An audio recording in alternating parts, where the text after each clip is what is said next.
नमस्कार, आप देख रहे हैं व्हाइट पेपर और मैं हूं आपके साथ आशा सरमाल। चलिए शुरुआत करते हैं व्हाइट पेपर की इस वक्त की बड़ी खबर के साथ ही शुरुआत करते चले। आप देखिए इकोनॉमिक सर्वे सामने आ गया है, लेकिन इकोनॉमिक सर्वे के जरिए साफ तौर पर तस्वीरें जो है वो साफ हो गई हैं।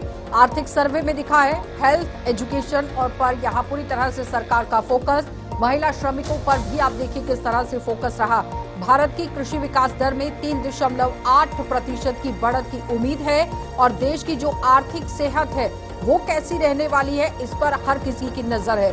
और मौजूदा केंद्र सरकार के नेतृत्व में भारत की वित्तीय हालत कितनी मजबूत है। भारत की जीडीपी ग्रोथ 6.3 से बढ़कर 6.8% रहने का अनुमान है। तो विकसित भारत बनने की राह लंबी है।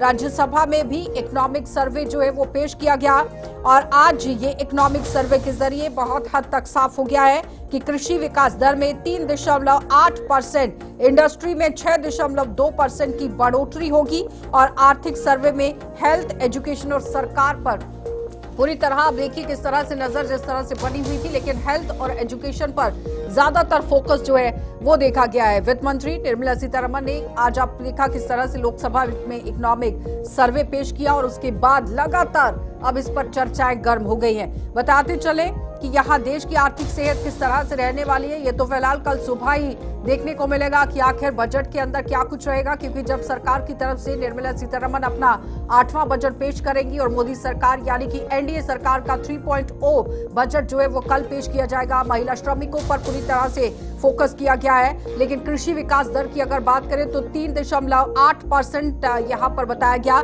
और इंडस्ट्री में 6.2% की बढ़ोतरी यहाँ पर होगी। तो फिलहाल अब देखना यह है कि कैपेक्स को लेकर कितना यहाँ पर काम किया जाएगा, कैपेक्स बजट को बढ़ाया जाता है या नहीं, इन्फ्लेशन को किस तरह से कंट्रोल किया जाएगा, टैरिफ जो बढ़ रहे हैं उस पर किस तरह से काम होगा, इंफ्रास्ट्रक्चर कंस्ट्रक्शन को लेकर किस तरह से काम होगा, डायरेक्ट रोजगार उत्पन्न करने के लिए सरकार क्या रोड मैप लेकर आती है, रियल एस्टेट सेक्टर को आगे बढ़ावा देने के लिए काम होता है या फिर नहीं, पेट्रोल डीजल खाने पीने का जो सामान है उस पर किस तरह से यहाँ पर कल बजट के अंदर तस्वीरें रहेंगी।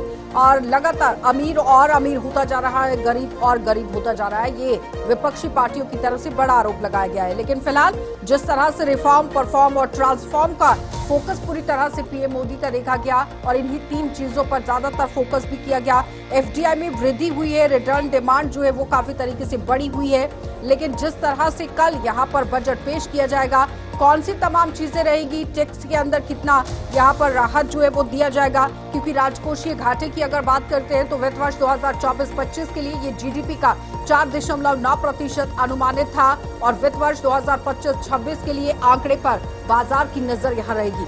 पूंजीगत व्यय की बात करें तो वित्त वर्ष 2024-25 के लिए सरकार ने 11.1 लाख करोड़ रुपए का पूंजीगत जो व्यय है नियोजित किया था। लोकसभा चुनावों के कारण सरकारी खर्च में देरी हुई, जिससे अंतिम यह आंकड़े कम रहने की संभावना थी और वित्त वर्ष 2025-26 में पूंजीगत व्यय को गति देने की उम्मीद है। अब ऋण की स्थिति यहाँ पर 2024 में आप देखिए कुल सरकारी ऋण किस तरह से रहा था, लेकिन अब कल 1 फरवरी है, किस तरह का बजट रहेगा इसी पर चर्चा करते हैं। प्रोफेसर मनोज भट्ट हैं हमारे साथ, अर्थशास्त्री हैं, इकोनॉमिक्स हैं। बहुत बहुत स्वागत प्रोफेसर मनोज भट्ट जी जुड़ने के लिए। ओमराज कटोच हैं, ये भी अर्थशास्त्री हैं, आपका भी बहुत बहुत स्वागत जुड़ने के लिए। और उनके साथ रतन सिंह गिल हैं हमारे साथ, सीनियर जर्नलिस्ट हैं। बहुत बहुत स्वागत रतन जी आपका भी जुड़ने के लिए। सबसे पहले तो मैं मनोज भट्ट जी आप ही के पास आऊंगी। जिस तरह से इकोनॉमिक सर्वे जो सामने आया, जिसमें लगभग तस्वीरें जो है वो साफ हो गई कि कृषि और एजुकेशन पर ज्यादातर फोकस जो है वो सरकार का रहने वाला है, स्वास्थ्य पर ज्यादातर फोकस रहने वाला है, महिलाओं पर ज्यादातर फोकस जो है वो रहेगा।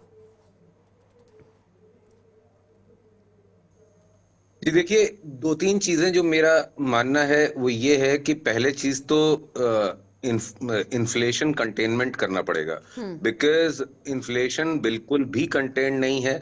अभी विंटर्स चल रही हैं, फिर भी जो हमारे कमोडिटी बास्केट है उसको अगर आप देखें, इवन वेजिटेबल्स वगैरह, इनके प्राइसेस बहुत ज्यादा तेजी से बढ़ रहे हैं, पहली चीज।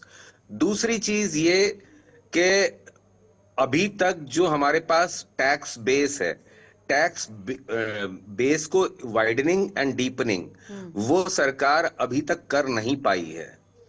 क्योंकि अभी भी हमारे जो टैक्स रिटर्न फाइल करने वाले लोग हैं वो 5 करोड़ से भी कम है, जबकि जो मतलब आप सोचिए टैक्स रिटर्न जो फाइल करते हैं वो 7 हैं, जो टैक्स देते हैं वो 5 करोड़ से भी कम है। तो ये तो हाल है हमारे इस समय के। उसके बाद तीसरी बात, अगर आप रिच क्लास की देखें, जो अल्ट्रा रिच, जिसे हम HNI या UHNI कहेंगे, जी। UHNI में इतनी बढ़ोतरी हुई है कि UHNI में जो इंक्रीज इन लग्जरी कार्स और इंक्रीज इन लग्जरी हाउसेस, ये आपके 20% के ऊपर देखे जा रहे हैं। तो ऐसे में आप सोचिए कि हमें दो तरफा बात करनी पड़ेगी। पहली चीज, ठीक है, एग्रीकल्चर की तरफ हम देखते हैं और इंफ्रास्ट्रक्चर भी सरकार को देखना पड़ेगा, मगर उसी के साथ साथ अपने रेवेन्यू को भी स्ट्रीमलाइन करना पड़ेगा, बिकॉज रेवेन्यू अभी स्ट्रीमलाइन बिल्कुल नहीं है। तीसरी बात, इसके साथ साथ हम अभी तक स्टार्टअप्स पे रहे, स्टार्टअप्स की बातें करते रहे, मगर स्टार्टअप्स एक्चुअली में अगर उसके फिगर्स देखें तो बहुत ज्यादा अच्छे हैं नहीं। तीसरी बात इकोनॉमिक्स, चौथी बात इकोनॉमिक सर्वे खुद कह रहा है कि इंटरनेशनल टेंशंस भी हैं, इंटरनेशनल टेंशंस भी हैं, और जब से डोनाल्ड ट्रंप साहब आए हैं उस समय से ही उन्होंने कुछ ऐसे इंडिकेटर्स नहीं है जो बहुत ज्यादा हमारे लिए इंकरेजिंग हो। पांचवी बात, जो महिला के एम्प्लॉयमेंट की बात कर रहे हैं, मैं बता दूं विमेन लेबर पार्टिसिपेशन इंडिया में ऑलरेडी गिरता जा रहा है। वो उसके कई कारण हैं, मैं ये नहीं कहता उसमें कोई सरकार का कोई लेना देना नहीं, उसके बहुत और भी कारण होते हैं, बिकॉज एज जैसे जैसे लोग बेहतर होते जाते हैं उसमें भी फीमेल वर्क पार्टिसिपेशन गिरता है। ठीक है। अब इसके बाद छठी बात, जो मेरा ये मानना है कि भाई हम AI पे भी इनका काफी ध्यान होने वाला है, बिकॉज AI एक ऐसा सेक्टर है जिसकी वजह से लेबर पे इम्पैक्ट आने वाला है ना। लेबर एम्प्लॉयमेंट पे ही टोटल, चाहे फीमेल हो चाहे मेल हो, दोनों पे ही इम्पैक्ट आ जाने वाला है, तो उस पे ध्यान रखने वाले हैं। और ऐसे वक्त जबकि चाइना अपना ला चुका है डीप सीक, और उनका एनवीडिया और बाकी हैं AI और चैट GPT, तो उस पे उसका इम्पैक्ट हमें देखना पड़ेगा। ठीक है। मैं सही बता दूं तो इस समय सरकार को टाइट रोप वॉकिंग करनी पड़ेगी, और टाइट रोप वॉकिंग दो साइड से, एक तो जिस जगह पैसा लगाना है वो, और दूसरी जगह जहां से पैसा निकालना है, बिकॉज अभी तक हो क्या रहा है, जिन लोगों से पैसा लिया जा रहा है वो कहीं ना कहीं अपने आप को स्क्वीज्ड पा रहे ठीक है। हैं। उन्हें कटोच लग रहा जी। है कि टैक्स रेट्स बहुत ज्यादा हो चुके हैं, हम इस समय स्कैंडिनेवियन कंट्रीज की तरह टैक्स दे कटोच रहे जी। हैं, बल्कि हाँ उसके ठीक बदले है। में हमें जो पब्लिक ठीक गुड्स है मिल रही मनोज हैं भट्ट जी। वो उसकी अपेक्षा में काफी कटोच कम जी, है। अगर मैं आपके पास आऊं, जिस तरह से इनकम टैक्स की वो बात कर रहे थे, उन्होंने ग्लोबली तरीके से समझाने की कोशिश की कि अमेरिका के अंदर किस तरह की रहेगी बात और भारत के अंदर क्या कुछ रहेगा, लेकिन अगर हम देश के अंदर रहकर इनकम टैक्स की बात करते हैं, जिसमें ये माना जा रहा था कि मिडिल क्लास को इनकम टैक्स में छूट दी जा सकती है, उसके बाद कंपनियों और अर्थशास्त्रियों ने कमजोर ये मांग करने का हवाला देते हुए अपनी बातों को सामने रखा, क्या लगता है कि इस बार बोझ कम करने की कोशिश होगी या नहीं? फिर उसके बाद खेती किसान को लेकर भी बात करना जरूरी है, पहले तो इनकम टैक्स को लेकर बता दीजिए जरा। जी, देखिए, जहां तक इनकम टैक्स को लेके बात है, इसमें अवश्य ही कुछ रिलीफ मिलना चाहिए, क्योंकि पिछले हम एक दो बजट की अगर बात करें तो उसमें कोई हैवी रिलीफ जो इनकम टैक्स कम्युनिटी को नहीं मिला है। तो इस बजट में हम ये एक्सपेक्ट करते हैं कि जरूर कुछ इसकी के रिलेटेड कुछ रिलीफ्स मिलेंगी। और जहां तक दूसरे एग्रीकल्चर या जो मीडियम एंड स्मॉल इंडस्ट्रीज हैं, वहां भी जरूरत है, क्योंकि अभी ये चीजें हमारी इतनी डेवलप्ड स्टेज पे नहीं है, ये सारी इन्फेंसी स्टेज पे हैं। यहाँ भी जो टैक्स रिलीफ की जो जरूरत है वो इस सेक्टर्स में भी है, और एग्रीकल्चर में तो और भी ज्यादा है। नहीं, तो अगर इसलिए अगर हम बजट के हिसाब से अगर देखें तो पिछले कुछ तिमाहियों में जीडीपी ग्रोथ में काफी तरीके से सुस्ती देखी गई थी, लेकिन डिस्पोजेबल इनकम बढ़ाने के लिए इनकम टैक्स में कुछ छूट की घोषणा की जा सकती है, इस तरह से कहा जा रहा है।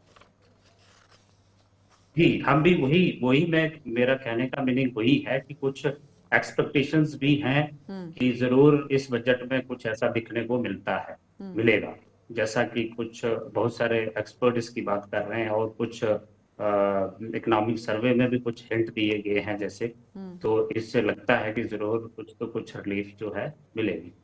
और मनोज साहब ने बिल्कुल सही कहा कि हमें लेबर जो पर्टिकुलरली वुमेन लेबर पार्टिसिपेशन है, इस चीज पे ध्यान देना है, क्योंकि वुमेन एंड मेन आर 50-50, लेकिन अगर मेन पार्टिसिपेशन देखें और वुमेन पार्टिसिपेशन देखें तो बहुत बड़ा अंतर है।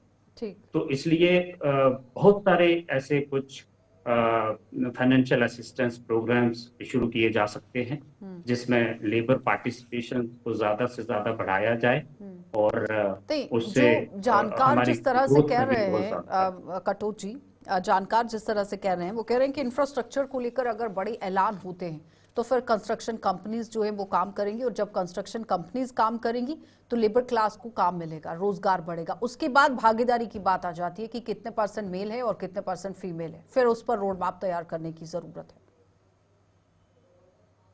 जी अवश्य, अगर इंफ्रास्ट्रक्चर पे भी काम होता है, ये भी एक पुश मिलेगा, लेबर पार्टिसिपेशन को तो पुश मिलेगा, इससे भी मिलेगा। तो डायरेक्टली और इनडायरेक्टली ये सारी चीजें इंटरलिंक्ड हैं और इनकी जरूरत है।